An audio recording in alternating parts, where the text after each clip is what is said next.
안녕하세요. 말씀 베이커리 184번째 시간 기도하심으로 시작하겠습니다. 거룩하신 주님 감사합니다. 주님의 말씀을 묵상합니다. 성령님께서 말씀에 조명이 되어 주시옵소서. 우리 주 예수님의 이름으로 기도합니다. 아멘.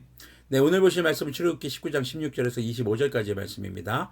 16절부터 읽겠습니다. 마침내 셋째 날 아침이 되었다. 자, 이틀 동안 그들은 옷을 빨고 부부간의 관계도 멀리하고 이제 자신의 몸을 거룩하게 유지합니다.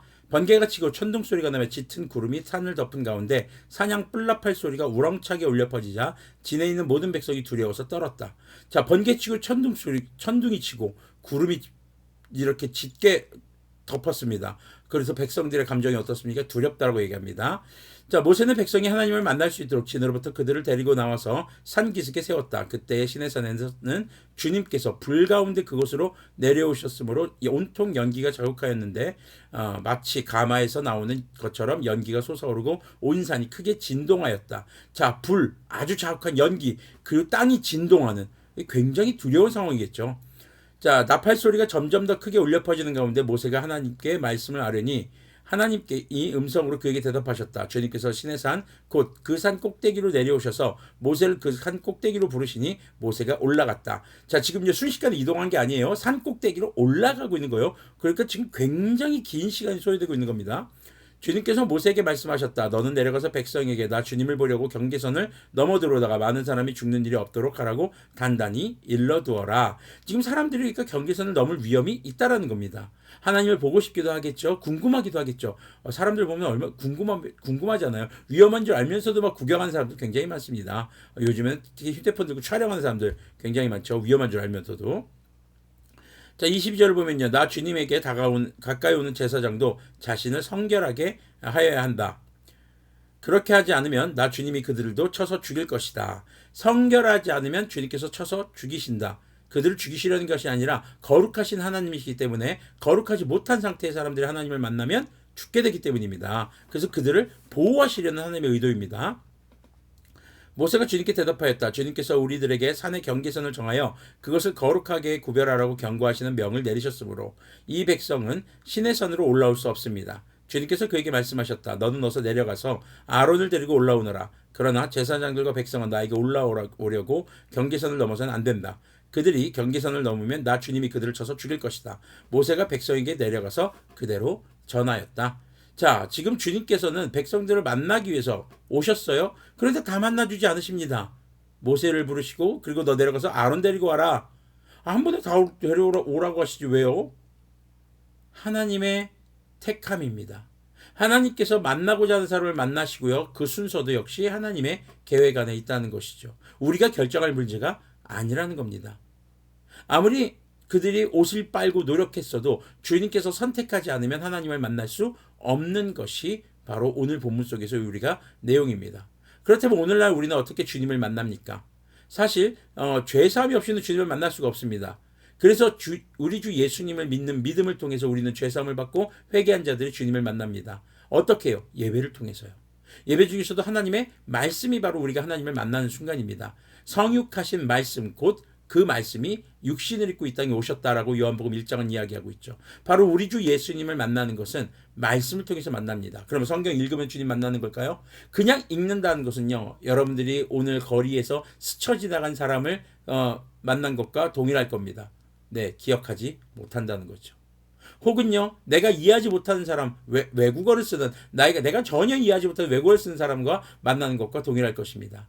우리가 주님을 만난다라는 것은요, 주님의 말씀을 통해서 기초로 대화하는 것입니다. 자, 주님은 이 성경을 통해서 말씀하셨습니다. 근데 이 사건이 너무 오래전 사건들이죠. 그럼 이 말씀을 통해서 주님 제게 무엇을 원하십니까를 알아가야 되겠죠. 그냥 무릎 꿇고 눈 감고 기도한다고 되는 걸까요? 아니요. 하나님의 말씀을 읽고 듣고 배워야 합니다. 공부해야 합니다. 그리고 서로의 삶을 나눈과 서로의 삶을 위해서 기도해주고 그리고 주님의 말씀대로 살기 위해 헌신하는 그리고 주님을 예배하는 이 삶을 통해서 주님의 뜻을 깨달아간다는 것이죠. 성령님의 충만함이 아니고서는 하나님의 말씀을 삶에 적용할 수가 없습니다. 다시 말해서 성령님의 충만함은 하나님의 말씀을 적용하는 것입니다. 그럼 성령님의 충만함은 개개인이 아니라 교회 공동체를 통해서 이루어집니다. 성령님의 충만함은 하나님의 말씀을 밝히 깨달아 아는 것입니다. 그리고 삶에 적용하는 것입니다. 그렇기에 교회 공동체 안에서 우리는 말씀을 배우고 공부하고 서로의 삶을 알고 기도해주는 그런 말씀 중심의 교제와 그 신앙생활이 이루어져야 하는 것이죠.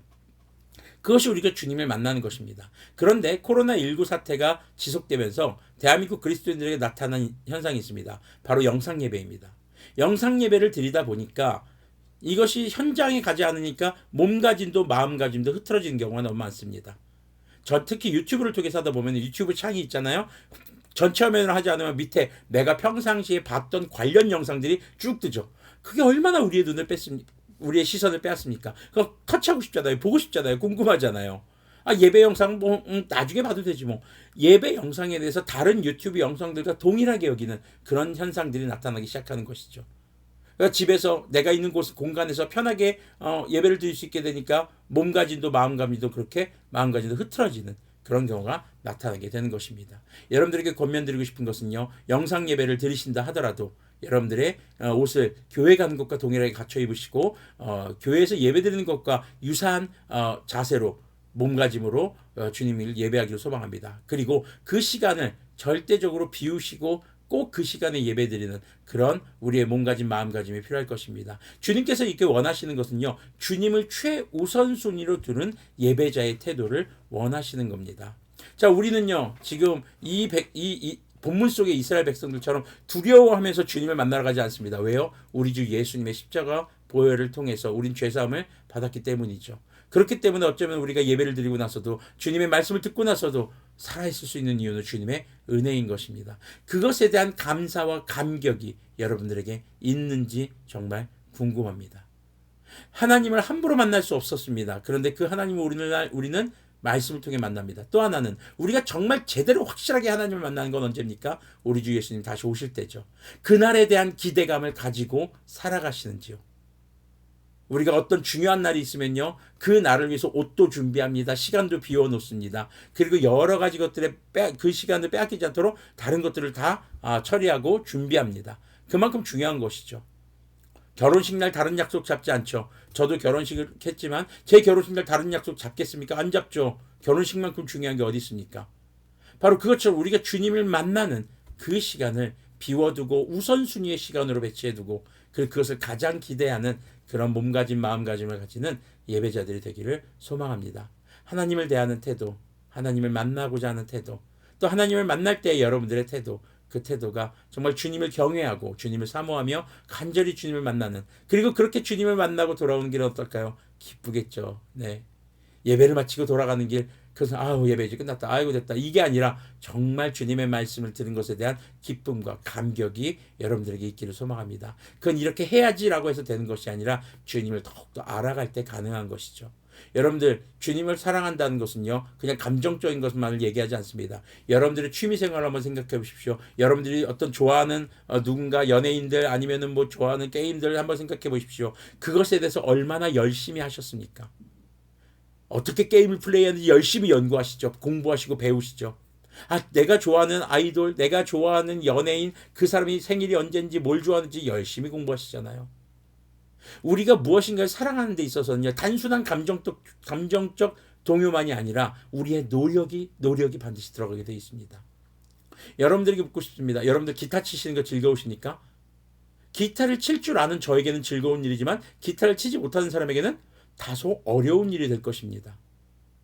자, 저는 기타를 치기 위해서 수개월간 또 수년간 열심히 연습을 했습니다. 그렇다고 아주 잘 치진 않아요. 오해하지 마세요. 손가락에 굳은 살도 배기고요. 그리고 이제 많은 시간을 투자합니다. 물론 처음 배울 때 쉽지 않습니다. 힘듭니다. 소리도 제대로 안 납니다. 뚝딱뚝딱뚝딱 뭐 이런 소리, 디리리링 이런 소리가 아니라 뚝딱뚝딱 뭐 이런 소리가 나기도 하죠. 그런데요. 아주 한참을 연습하고 소리가 제대로 나게 될 때 너무나도 즐겁습니다. 그 다음부터 내 기타를 잡는 그 시간이 기다려집니다. 기타 소리가 너무 즐거워지는 것이죠. 여러분들 주님에 대해서 알아가셔야 합니다. 주님에 대해서 배우셔야 합니다. 주님이 누구신지를 알아가고 주님의 성품과 주님께서 무엇을 기뻐하시고 가증스럽게 여기는가를 알아갈 때 우리는 주님을 만나는 준비를 해가는 것이고 주님을 사랑해가는 것입니다. 그렇게 사랑하는 주님을 만날 때 우리는 어떻게 안 즐거울 수가 있겠습니까? 즐거울 수밖에 없겠죠. 여러분들 주님을 사랑하시길 바랍니다. 그러기 위해 주님의 음성을 들으시고 주님의 말씀을 따라 살아갈 필요가 있습니다. 그렇게 주님을 만나는 예배의 목적은 주님을 만나는 겁니다. 그래서 우리가 그렇게 예배를 통해서 예배를 준비하는 우리의 몸가짐 마음가짐이 하나님 중심이 되길 원하고요. 그리고 궁극적으로 예수님 다시 오실 때 만나게 될 그 주님에 대한 우리의 몸가짐 마음가짐도 우리가 거룩하고 성결하게 준비해 가기를 소망합니다. 기도하겠습니다. 거룩하신 주님 감사합니다.